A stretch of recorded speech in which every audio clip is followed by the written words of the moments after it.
Président, chers collègues, vous comprendrez que cette présentation revêt pour Marie-Sophie Laine et moi qui allons la faire à deux voix un caractère un peu particulier parce que même si nous avons été associés à sa préparation, c'est, vous le savez, Philippe Rappeneau qui avait assuré la coordination et même l'impulsion de beaucoup d'orientations de ce master plan en matière de bioéconomie.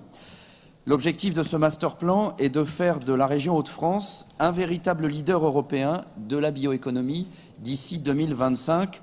C'était l'ambition affirmée par Philippe et que nous partageons tous.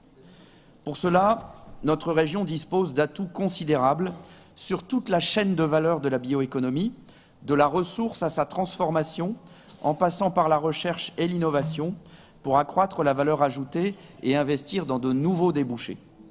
L'écosystème régional de la bioéconomie est en effet d'une incroyable richesse.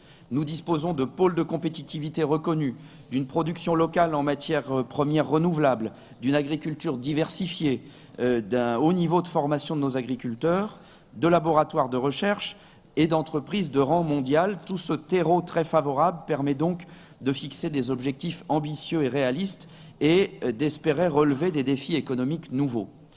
Le master plan bioéconomie donne à la région un rôle d'impulsion et de coordination des actions visant à accompagner les acteurs de la filière à l'utilisation rationnelle et intelligente des ressources, à la création d'emplois locaux, à développer compétitivité et innovation, tout en s'articulant au niveau national et au niveau européen.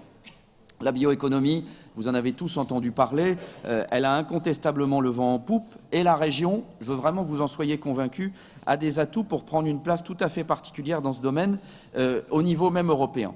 D'abord, reprenons le plan peut-être international, c'est l'Assemblée générale de l'ONU en ce moment. Eh bien, vous devez savoir que le programme de développement durable de l'ONU à horizon 2030 présente un plan d'action pour l'humanité, la planète et la prospérité, posant le développement durable comme meilleur moyen d'améliorer la vie des populations. La bioéconomie offre une réponse à 17 des objectifs de développement durable du plan de l'ONU. De la même manière, les orientations stratégiques du SRADET des Hauts-de-France s'appuient sur des grands projets d'aménagement qui concilient les impératifs de développement et la préservation des ressources. Eh bien, ce master plan de bioéconomie en illustre le début de la mise en œuvre. L'Europe a fait également de la bioéconomie son deuxième défi sociétal. Des fonds très conséquents sont dédiés à la recherche, notamment en matière d'agriculture, avec le plan Horizon 2020. Les acteurs régionaux en ont déjà capté 53 millions d'euros, mais ce sont 30 milliards d'euros qui sont encore en jeu jusque 2020 à l'échelle de toute l'Europe. La région a pour objectif d'améliorer sa participation à ces programmes de recherche et d'innovation qu'on vous le proposera également dans la délibération qui viendra juste après. Le master plan qui vous est proposé est aussi en adéquation avec les objectifs du schéma régional d'enseignement supérieur de la recherche et de l'innovation pour une région créatrice de valeur. Nous voulons investir dans une recherche exploratoire et pluridisciplinaire, dynamiser les filières d'avenir des Hauts-de-France et promouvoir le développement de collaborations publiques et privées. Eh bien, ce master plan bioéconomie en fournira l'opportunité. Il fournit un champ applicatif concret et à court terme porteur de très belles perspectives de développement. Les progrès scientifiques et l'innovation jouent un rôle clé par leur capacité à accroître le potentiel des filières qui sont identifiées, mais aussi à générer de nouveaux débouchés et à nourrir ainsi la croissance de l'économie régionale. Enfin, ce master plan est en adéquation avec la mobilisation régionale en faveur de la création des emplois d'aujourd'hui et de demain. La montée en compétences des filières repose sur la formation.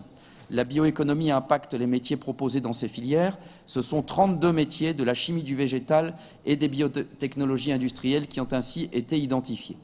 Alors avant de passer la parole à Marie-Sophie Laine pour compléter cet éclairage sur un travail que nous avons mené à trois avec notre regretté collègue Philippe Rappeneau, eh bien je souhaite vraiment que vous soyez convaincus de la volonté de la région Hauts-de-France de donner à la bioéconomie régionale les moyens nécessaires pour créer les conditions de réussite de ses ambitions, profitant ainsi à l'attractivité et au développement économique de ces territoires dans les toutes prochaines années, mais également pour les générations futures. Je vous remercie.